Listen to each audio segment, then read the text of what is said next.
مسجد الحرامی حرام کو، کمن اس کے اعمال کی مانند جو آمنا باللہ ایمان لایا اللہ پر، والیوم الآخری اور دن قیامت کے، وجاہد اور جہاد کیا فی سبیل اللہ راہ میں اللہ کی، لا یستوون اور وہ برابر نہیں ہیں، عند اللہ نزدیک اللہ کے، واللہ اور اللہ لا یہدی نہیں ہدایت دیتا، القوم ان لوگوں کو، الظالمین جو ظالم ہیں۔ فرمایا کیا تم نے حاجیوں کو پانی پلانا اور مسجد محترم یعنی خانہ کعبہ کو آباد کرنا اس شخص کے اعمال جیسا خیال کیا ہے جو اللہ اور روز آخرت پر ایمان رکھتا ہے اور اللہ کی راہ میں جہاد کرتا ہے؟ یہ لوگ اللہ کے نزدیک برابر نہیں اور اللہ ظالم لوگوں کو ہدایت نہیں دیتا۔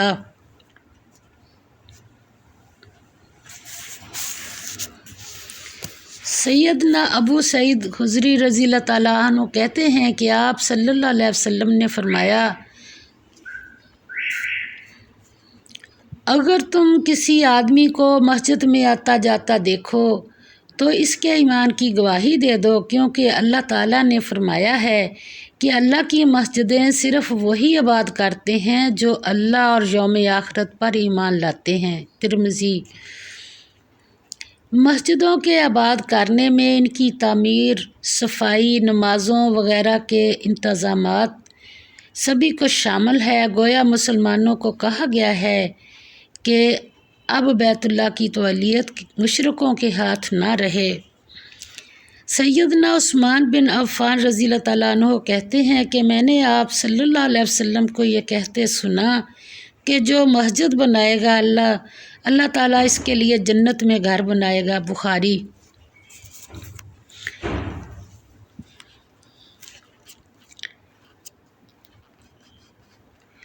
آگے فرمایا، الذین جو لوگ آمنوا ایمان لائے، وہاجروا اور ہجرت کی انہوں نے، وجاہدوا اور جہاد کیا، فی سبیل اللہ راہ میں اللہ کی، کس چیز سے؟ باموالہم اپنے مالوں سے، وانفسہم اور جانوں اپنی سے، اعظم بڑے ہیں، درجاتن درجے میں، عند اللہ اللہ کے ہاں، واولئک اور وہی لوگ هم الفائزون وہ مراد کو پہنچنے والے ہیں، یبشرہم خوشخبری دیتا ہے ان کو، ربہم پروردگار ان کا، برحمت رحمت کی، منہ اپنی طرف سے، ورضوان اور خوشنودی کی، وجنات اور بہشتوں کی، لہم ان کے لیے، فیہا ان میں، نعیم نعمتیں ہیں، مقیم دائمی، خالدین رہیں گے، فیہا اس میں، ابداً ہمیشہ، ان اللہ بے شک اللہ، عندہ اس کے ہاں، اجر اجر، عظیم بڑا۔ فرمایا جو لوگ ایمان لائے اور وطن چھوڑ گئے اور اللہ کی راہ میں مال اور جان سے جہاد کرتے رہے، اللہ کے ہاں ان کے درجے بہت بڑے ہیں اور وہی مراد کو پہنچنے والے ہیں۔ ان کا پروردگار ان کو اپنی رحمت کی اور خوشخبری کی اور بہشتوں کی خوشخبری دیتا ہے۔ ان کا پروردگار ان کو اپنی رحمت کی اور خوشنودی کی اور بہشتوں کی خوشخبری دیتا ہے، جن میں ان کے لیے نعمت ہائے جاودانی ہے اور وہ ان میں ابدالآباد رہیں گے۔ کچھ شک نہیں کہ اللہ کے ہاں بڑا صلہ تیار ہے۔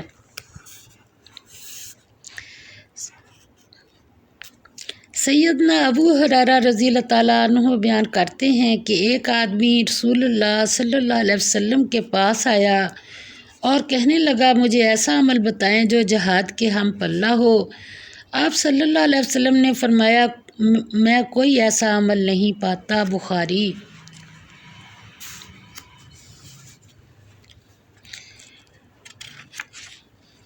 فرمایا یا ایھا الذین، اے وہ لوگو جو آمنو ایمان لائے ہو، لا تتخذوا مت بناؤ، آباءکم اپنے باپ دادا کو، و اخوانکم اور اپنے بھائیوں کو، اولیاء دوست، ان اگر استحبوا وہ پسند کریں، الکفر کفر کو، علی الایمانی ایمان کے مقابلے پر، ومن اور جو یتولہم دوستی رکھے گا ان سے، منکم تم میں سے، فاولئک پس وہی لوگ، ہم الظالمون وہ ہیں ظالم۔ قل کہہ دے، ان کانا اگر ہوں، آباؤکم باپ دادا تمہارے، و ابناؤکم اور بیٹے تمہارے، و اخوانکم اور بھائی تمہارے، و ازواجکم اور بیویاں تمہاری، و عشیرتکم اور تمہارے خاندان والے، و اموال اور مال، اقترفتموہا جو کمائے ہیں تم نے، اقترفتموہا جو کمائے ہیں تم نے، و تجارت اور تجارت، تخشون ڈرتے ہو تم، کسادہا جس کے بند ہونے سے، و مساکن اور مکانات، ترضونہا جن کو تم پسند کرتے ہو، احبا زیادہ محبوب، الیکم تمہیں، من اللہ اللہ سے، و رسولہ اور رسول اس کے، و جہاد اور جہاد، فی سبیلہ راہ میں اس کی، فتربصوا تو انتظار کرو،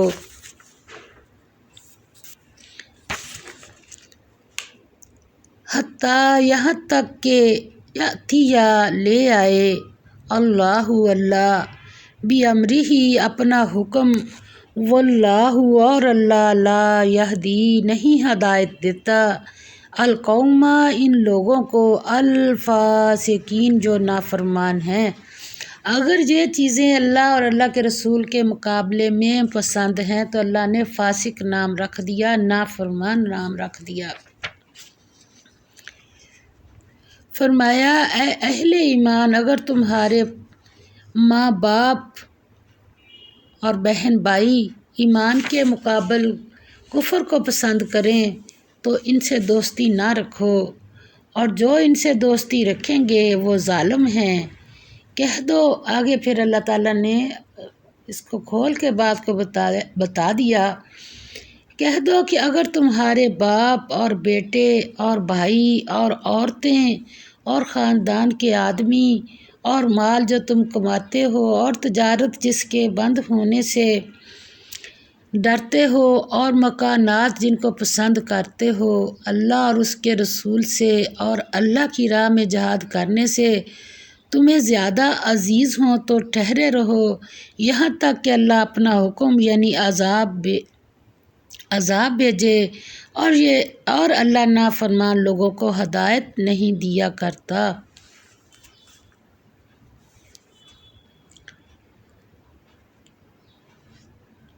چنانچہ ضروری ہوا کہ مسلمانوں کو ایمان و عمل کے ضروری لوازمات کی اثر نو تلقین کی جائے، اور یہ باور کرایا جائے کہ آزمائش ابھی باقی ہے، بلکہ پہلی منزل سے زیادہ ذمہ داریوں کا بار پڑنے والا ہے۔ اس میں اعلان جنگ کی آزمائش ابھی باقی ہے، جسے دشمنوں نے مکر و فریب سے ناگزیر کر دیا ہے،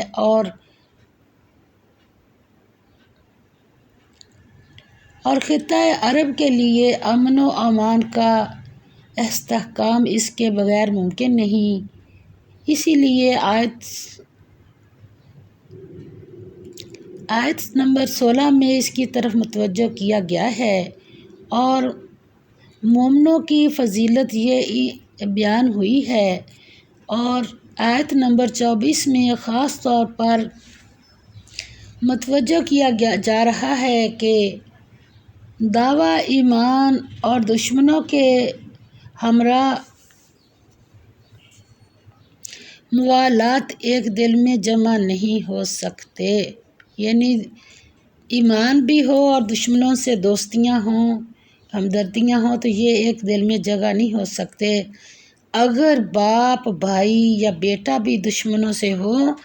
تب بھی تمہیں ان سے کسی قسم کا تعلق باقی نہ رکھنا چاہیے۔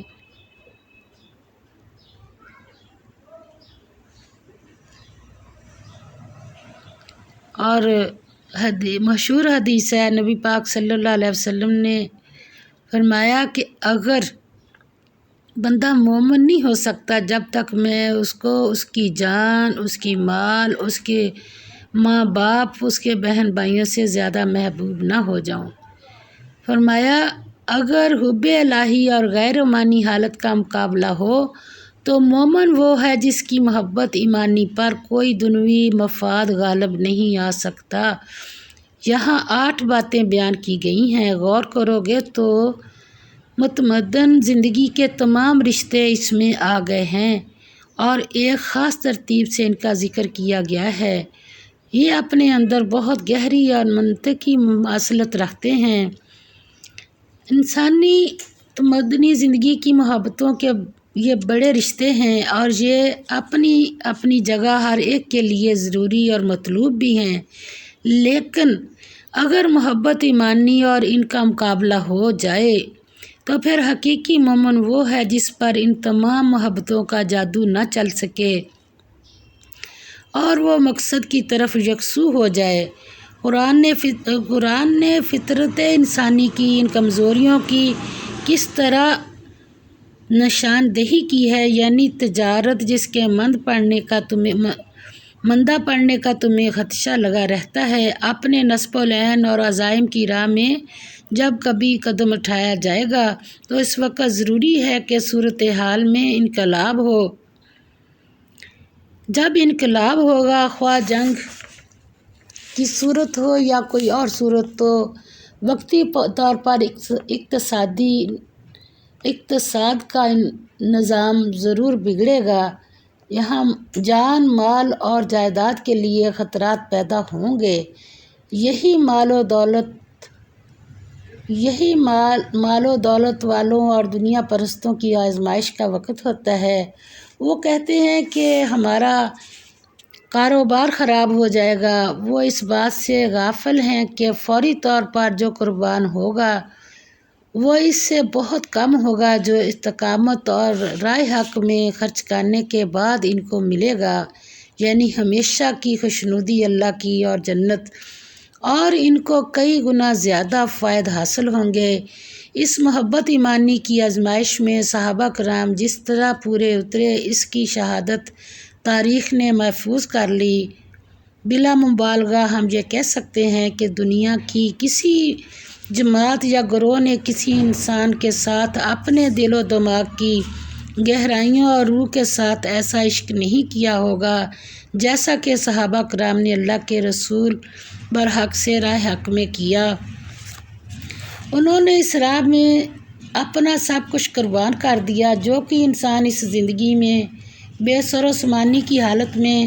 کر سکتا تھا۔ پھر انہوں نے وہ سب کچھ پایا جو کسی گروہ کو فتح و کامرانی کے بعد حاصل ہو سکتا ہے۔ اللہ تعالی ہمیں صحیح پڑھ کر صحیح عمل کی توفیق عطا فرما دے۔ وآخر دعوانا الحمد للہ رب العالمین۔